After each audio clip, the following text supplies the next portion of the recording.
Mainit na balita. We just delivered a privileged speech yesterday, and again, I was surprised why the stakeholders or shareholders of Belken's Pharmaceutical Agency were already present. Mr. Chair. So, ano ngayon, what would now be the status of the privileged speech? Senator Jinggoy, pumalag sa pananapaw ng ideya ng kanyang kapwa-senador. Issue ng Belken's Pharma, di pala galing kay Raffy Tulfo. Trending nga ngayon ang issue ng pagnanakaw di umano ng ideya ni Senador Raffy Tulfo sa kanyang kapwa-senador na si Senator Jinggoy Estrada. Ito nga ay patungkol sa issue ng Belken's Pharma na di umano isang pharmaceutical company na meron di umanong mga maling pamamaraan para mabenta ang kanilang mga produktong gamot. Di umano'y namimigay ang nasabing kumpanya ng mga mamahaling sasakyan at mga all-expense paid trip para sa mga doktor na magre-rekomenda sa kanilang mga gamot. Una ngang nabanggit ito ni Senator Jinggoy noong nakaraang Senate session na kung saan laking gulat niya na lang biglang nagkaroon ng isang pagdinig sa komite ni Senator Bongo na kung saan ay tinalakay lahat ng kanyang mga issue at nandoon din ang mga may-ari ng kumpanyang nais niyang paimbestigahan nang wala man lang siyang kaalam-alam, kaya't napilitan siyang dumalo sa nasabing pagdinig at nandoon din si Senador Raffy Tulfo. Mr. President, yesterday, Senator Tulfo and myself delivered a privileged speech regarding the multi-level marketing scheme of a certain pharmaceutical agency named Belken's.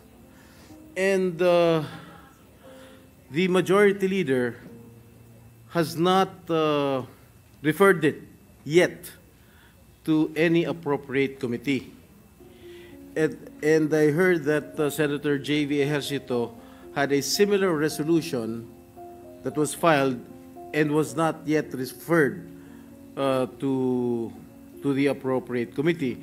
And much to my surprise, Mr. President, the committee chaired by Senator Bongo heard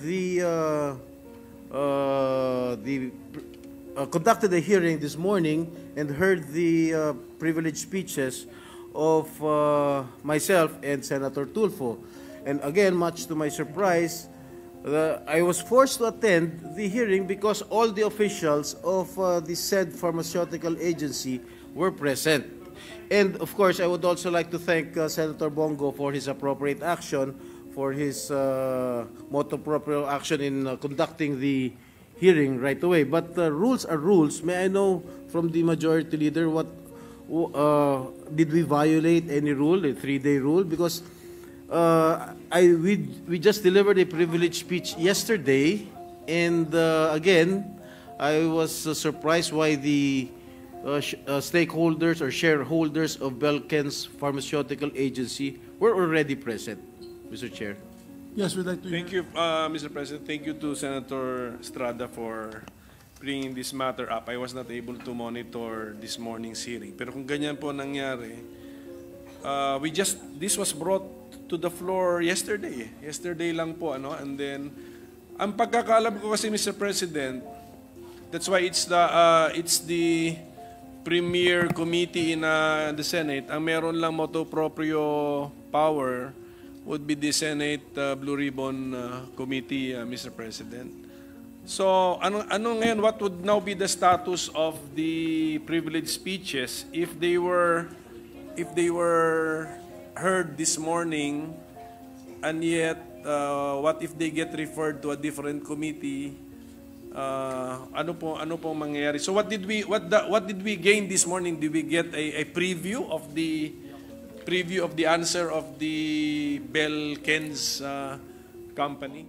Natalakay na nga ang usaping ito ni Senator Tulfo noong mga nakaraang buwan, ngunit ang issue ng nasabing pharmaceutical company ay isang ideya na hindi galing sa kanya. Bagkos, nagkataon lamang na halos parehas at tumutugma ang mga di umano illegal na ginagawa ng nasabing kumpanya, kaya't sinakyan niya na lang ang issue kahit nga galing ito sa kanyang kapwa-senador na tila'y sinapawan niya ng paksa. The resolutions of Senator J.V. Ejercito and Senator Raffy Tulfo, as well as the privileged speeches of Senator Jinggoy Estrada and Senator Tulfo on the alleged multi-level marketing scheme involving a pharmaceutical company and some doctors, with the end in view upholding ethical standards in the medical profession and protecting the rights of patients to appropriate medical care information and informed consent. Maraming salamat, Mr. Chair. We have many topics to be discussed today, but what I would like to raise first in today's hearing is about the involvement of some doctors in the multi-level marketing scheme. At yan po ang naging laman ng aking privilege speech yesterday, and same as Senator Jinggoy Estrada. Ang tanong, is it illegal? No, not yet. Is it unethical? Of course, under the Code of Ethics of the Philippine Medical Association. I did say na hindi to illegal sapagkat wala pa tayong batas patungkol dyan. Like what Senator Bongo earlier did mention. Now, ano po itong Belkens Pharmaceutical Incorporated?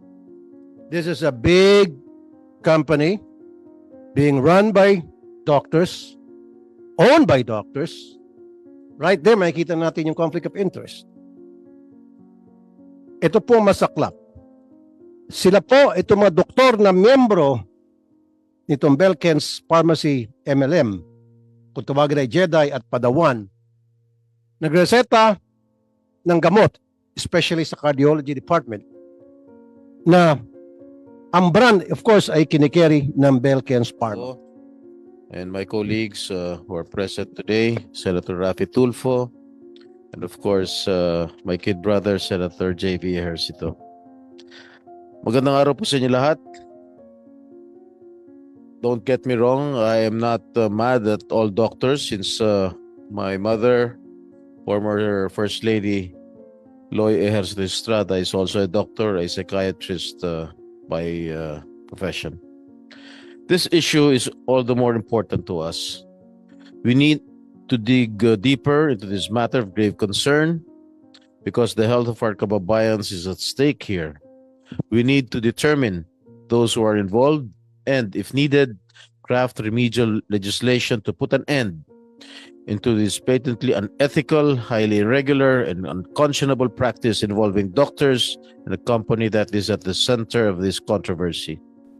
Ayun nga kay Attorney Libayan, ay tila pagnanakaw ang ginawa ni Senator Tulfo. Mas malala pa, lahat ng mga media interviews at mga appearances patungkol sa isyong ito ay siya na ngayon ang nagpapakita ng wala man lang bahid ng konting hiya sa kanyang kapwa senador na binigyang oras pang pag-aralan ang issue at mga violations at sa isang iglap lang ay gagawin niyang kanya upang mayroong topic na maaari niyang ipalabas sa kanyang programa na Rafi Tulfo in Action na kung saan ay di umano kumikita ang butihing senador ng limpak-limpak na pera. Mga kabatas natin, usapang ahas tayo. Ano ho? At syempre, tulad ng sinabi ni Rafi Tulfo, mga kabatas natin, kahit saan may ahas, kahit sa Senado, mga kabatas natin, merong ahas.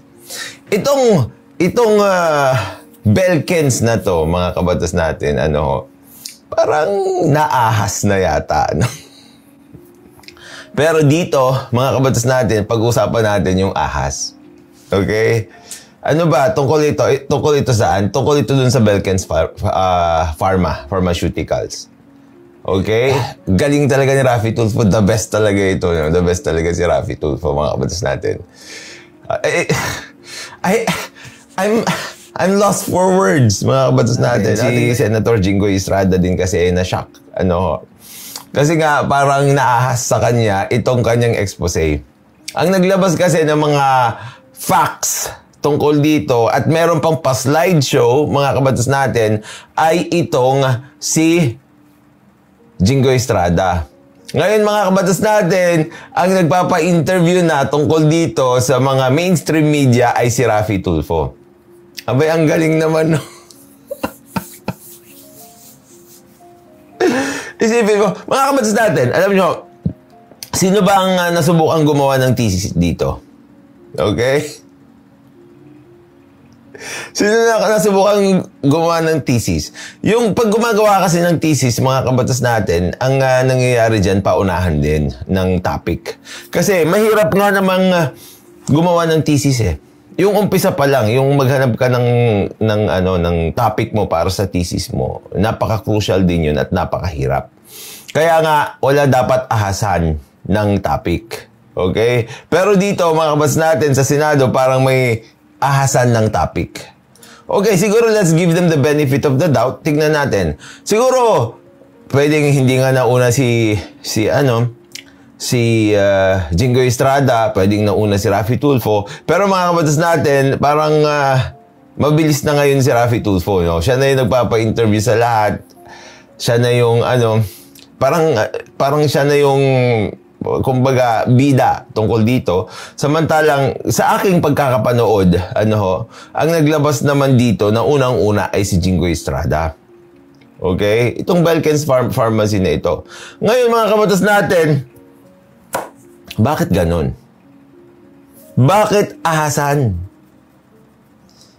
Tingnan natin si Raffy Tulfo mamaya mga kabatas natin. Isipin mo, tatablahin mo sarili mong senador, no? Ay, sorry, kapwa mo senador. Natin si Senator Tulfo, no? Siya na ang bida tungkol dito sa Belkens. Kawawa naman si Jinggoy Estrada, mga kabatas natin. Nag-research siya tungkol doon. Nag-research siya. Gumawa siya ng PowerPoint presentation niya. Tapos naahas lang yung topic niya. Kawawa naman, di ba?